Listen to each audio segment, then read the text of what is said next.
Hello again. This is the great of Pinoy Vapors Forum. No? Well, Denkat sent me this very nice looking mod. It is made in China, and Denkat is calling this the TS mod. And guess what? This is a GGTS clone. And later I will show you the close-up of the TS mod now. And this will be my first tooth for this video.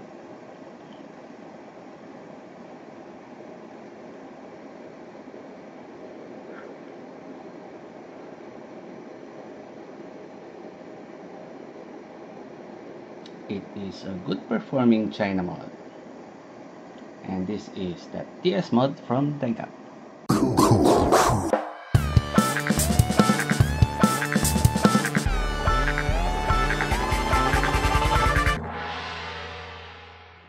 Now this is the TS mod by Denkat. It is made up of stainless steel with brass bottom and top caps, which are gold plated, and also the positive and the negative pins are made up of brass. And the finish of the stainless steel is is matte.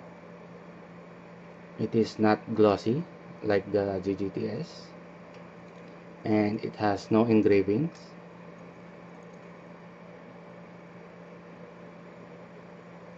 There are no serials or engravings or markings of any kind. If you're familiar with the GGTS and you will compare this to the GGTS, there is a striking similarity between the two.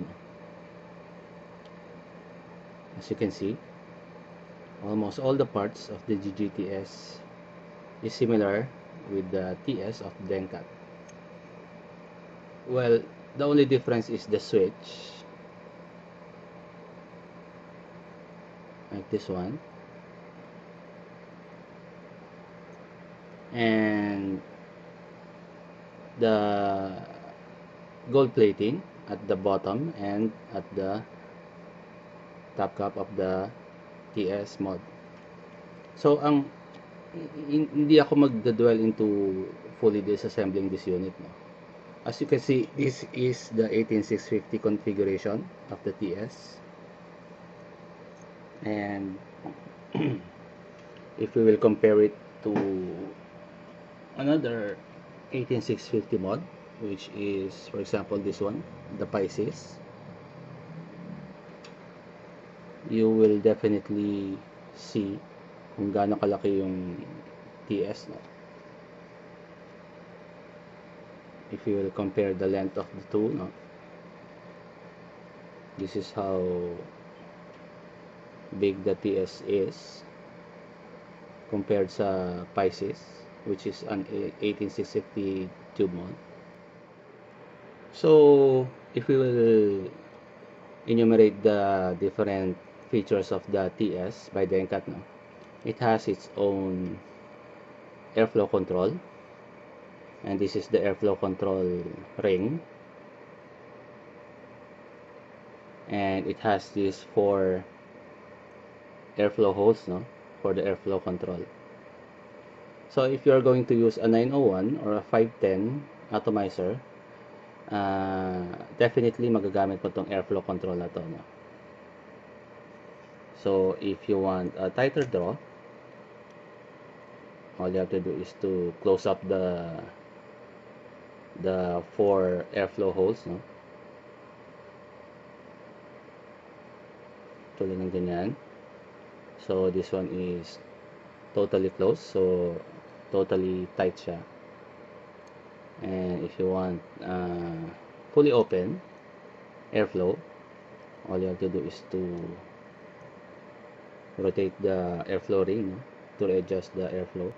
Now if you want to use a tank para sa TS mod ng Denkat, you have to get yourselves a 901 or rather a 510 to 901 adapter and another 901 to 510 adapter. Now you will combine this adapter para maging ganito. Now for example, with this one, I'm using a Bastos 901 atomizer. Now for me to be able to put in a tank sa aking TS mod, all I have to do is to first we will remove the 901 atomizer and then remove the upper part of the AFC, and wait lang.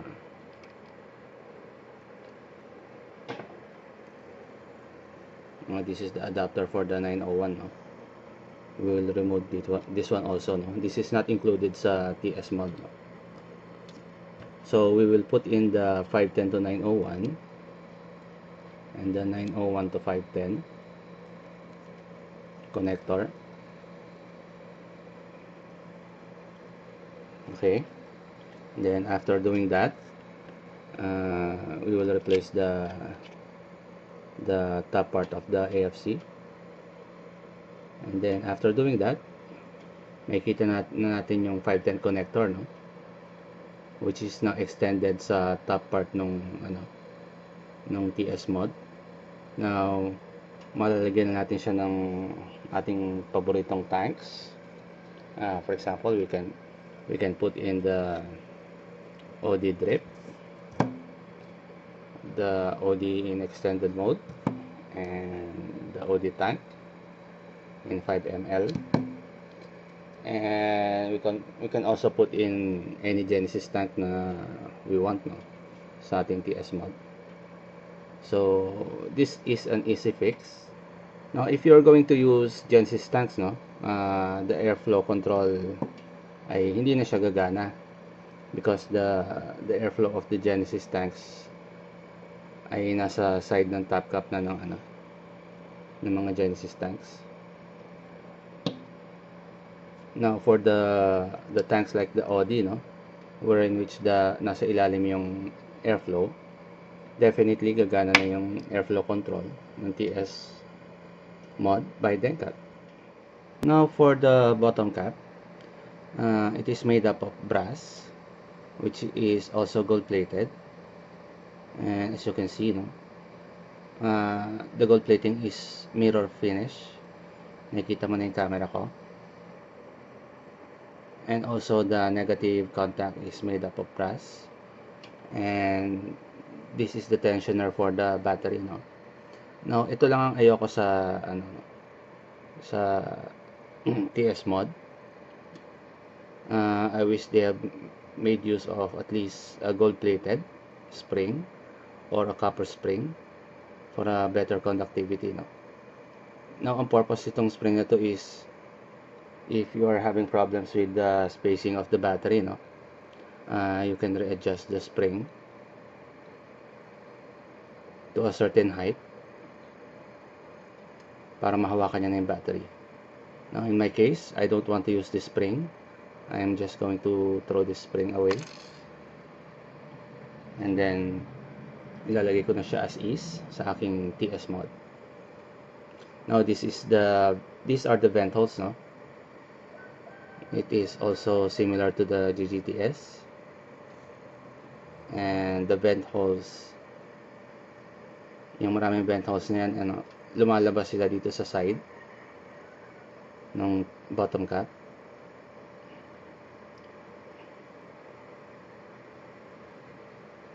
And the plastic dull ring for the insulator. And as for the switch, it has a hexagonal button, no?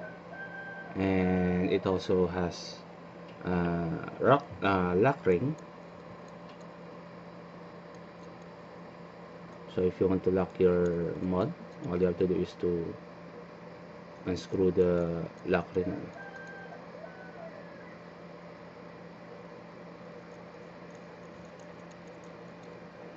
Now the button is made up of stainless steel also, and I really like the spring action of the switch, no?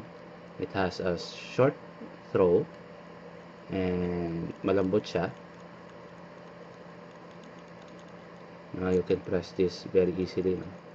Now the TS mod can take an 18650 or 18500 or 18490 battery down to 18350. So this is the 18650 configuration.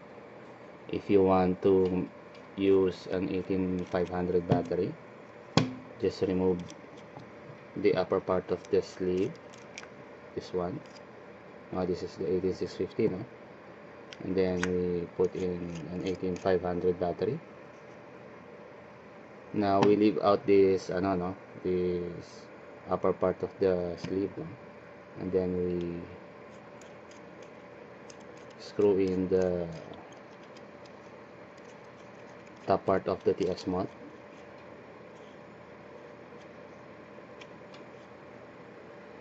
So this is the TS mod in 18500.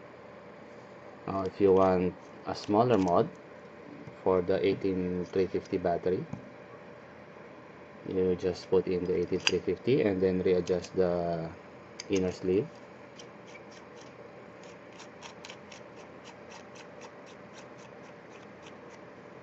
Now this is the TS mod in 18350.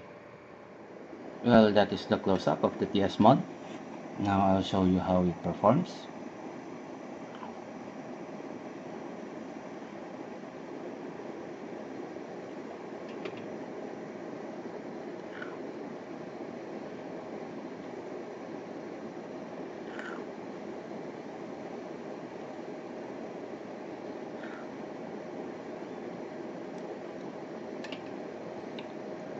So this is how it performs. Well, for the performance, no, performance comparison, it is much stronger than the than the Inspire mod by Denkat also, and maybe because of the brass connectors, no, and the center pins, no. And if you're going to ask me, no, is this China clone or China mod, which is the TS mod, a good mod, or oh yeah, if it is a good mod? Well, for me it is a good mod because it performs similar to the original one, which is the GGTS. It has the same features as the original one, which is the GGTS. It has an AFC, and it has the same safety features as the GGTS. So for me, no, the TS mod is sort of parang pillar or pillar. I'm sorry, filler. It's a gap in which we all know that the GGTS is a hard find and a very expensive mod. Now, if you want to experience the GGTS without breaking the bank, now maybe I can advise you to buy the TS mod by Denkat. Kasi if you will analyze, no, the TS mod is made of stainless steel. The GGTS is made of stainless steel. The older GGTS version has brass parts, the top and the bottom cap. Now I had a GGTS version. I don't know what version that is. No? The one that has the brass inner sleeve. No. Oh yeah. By the way, that is the COV version. Now that is also similar to this one, and in fact, this one outperformed my old GGTS COV version, since I've had my own experience of the GGTS before. All I can say is that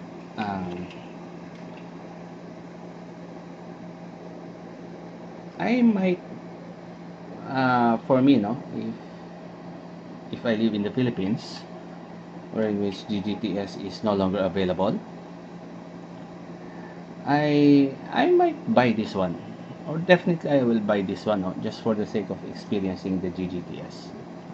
And for that matter, no, um, um, will a 5,000 peso China mod be practical? Well, definitely some of you will tell me na, or will say na, well, it is made of China, it is made in China and madali siyang masira, or hindi maganda yung quality niya, no. Pero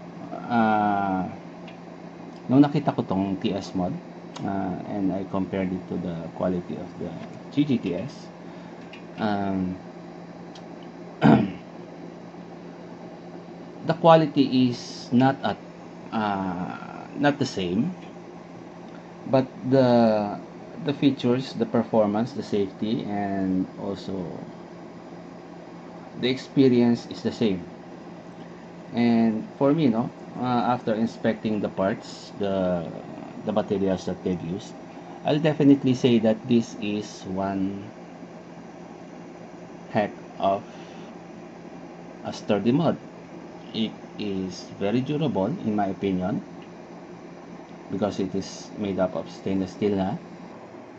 Well, if you want to buy the TS mod, definitely it's worth buying, no? Because it is only 5,000 pesos. Siguro for me, no, the only problem I see with the TS mod is the airflow control. Because locally, no, almost all vapors in the Philippines are using rebuildables. And rebuildables that have air holes that are on the top cap. Definitely the AFC, or the airflow control system of the TS mod, ay hindi effective sa ating local community.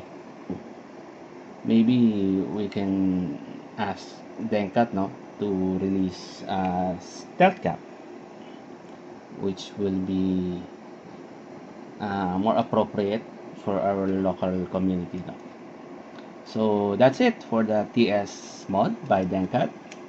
Now, if you want to buy the TS mod, I will put up a link sa description ng aking video, and it is retail at 5,000 pesos.